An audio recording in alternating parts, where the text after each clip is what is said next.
अच्छा सर जी, डॉक्टर जोड़े ने कल तो आ रहे हैं कि अज ही सर? कल तो आ रहे हैं। दो डॉक्टर बदल के आए हैं कि एक ही है? एक ही कितों आया है? अच्छा, एक जलो मोड़ो आया है।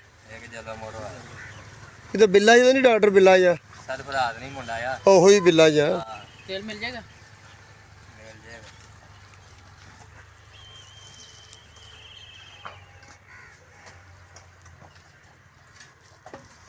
हर शह मिलती बादशाह तुहानू।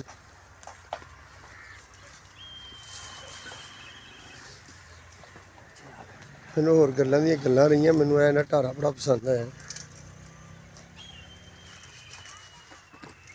मोहम्मद मल साहब की टार्शन तो नहीं की? फील तो यही हुई। हाँ चेक करो पाइन। ये देखो जी, ये भैंस है। ये 2 दिन से मुख्तलिफ इस भैंस को डॉक्टर चेक कर रहे हैं। तो ये भैंस को यानी कि डिलीवरी का मसला नहीं हल हो रहा। और ये देखने में तो हमें ऐसे फील हो रही जैसे ये 8 मंथ की एडवांस प्रेग्नेंट है। और हो सकता है कि इसको एडवांस प्रेगनेंसी में ही कोई टार्शन का मसला बन गया हो, जिसकी वजह से 2 दिन से ये डॉक्टरों को यानी कि ये कि इसकी कोई इतनी ज़्यादा कोई समझ नहीं लग रही, डायग्नोज नहीं हो रही।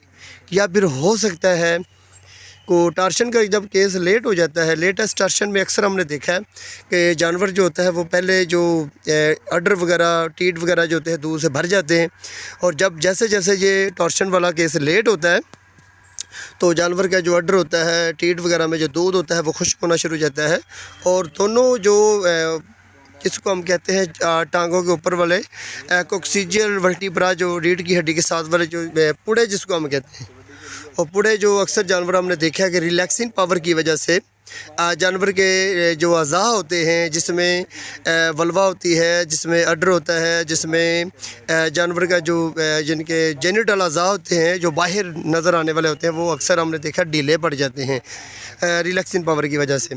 और जब ये टाइम टार्शन की होती है, जब टार्शन का केस लेट हो जाता है 2 दिन 3 दिन के बाद, जानवर के ये जो अज़ा डिले हुए होते हैं जैसे उकड़ना शुरू हो जाते हैं, अडर जो होता है वो जानवर को उठाना शुरू कर देता है, टीट के जो धन भरे हुए होते हैं वो खुश्क होना शुरू हो जाते हैं।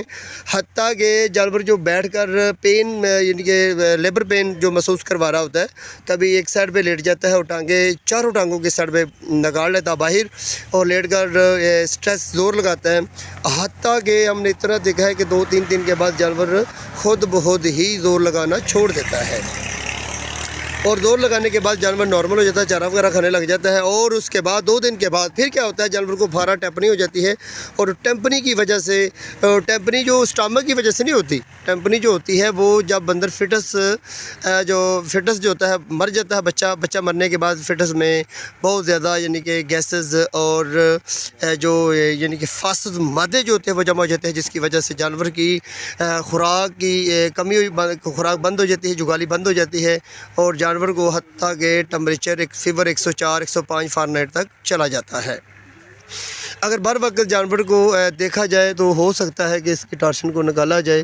अगर टार्शन वाला केस लेट हो जाए, जानवर की लॉन्ग्स इन्फेक्शन तेज़ हो, सांस तेज़ हो जाए, तो फिर हमने देखा है कि टार्शन यानी कि तूड़ी के भूसे वगैरह से आप नहीं निकाल सकते, क्योंकि अगर टार्शन लेट हो जाने की वजह से जब आप जानवर को तूड़ी के भूसे वगैरह में यानी गट्टू वगैरह में आप चक्कर ऊपर से लगाएंगे तो अक्सर जानवरों में सांस की तंगी की वजह से जानवर की यानी कंडीशन ज़्यादा ख़राब होने का ख़तरा होता है। इसलिए फिर वो केस सी सेक्शन में चला जाता है। सी सेक्शन के ज़रिए हम वो केस को हल करते हैं लेट टार्शन वाले केस में। अच्छा सर जी, कि मैं तुहानू की महसूस कराती सी, कोई दर्दा मालूम कराती सी, बहती खलोती सी? अच्छा सर, रेशा सुटदी? तो कल ते परसों डॉक्टर 2 दिन पहले दिन कल दी आए ने, सरफराज आया, फिर पिछले टाइम डॉक्टर होर किसी ने बुलाया सी, वो केड़ा आया सी?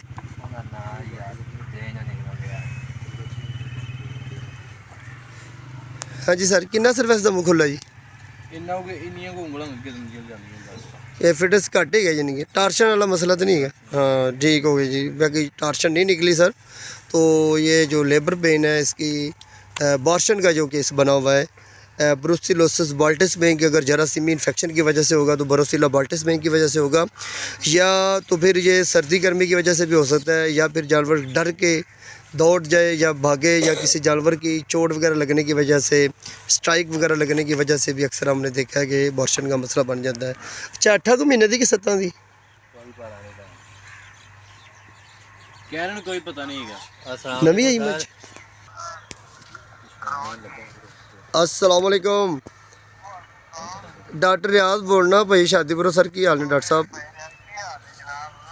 जी जी अल्लाह पाक दी रहम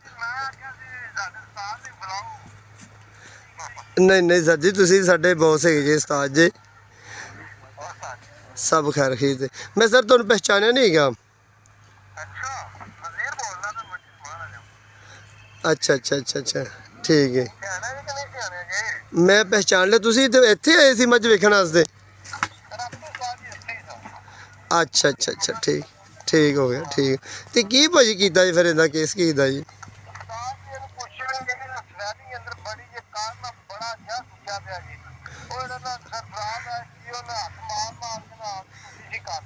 हम्म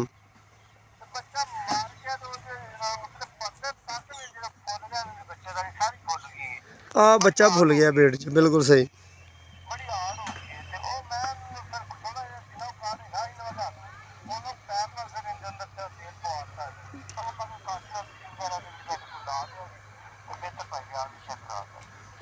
चलो ठीक हो गया डॉक्टर साहब बहुत बहुत मेरी मेहरबानी जनाब डॉक्टर नज़ीर साहब शुक्रिया सर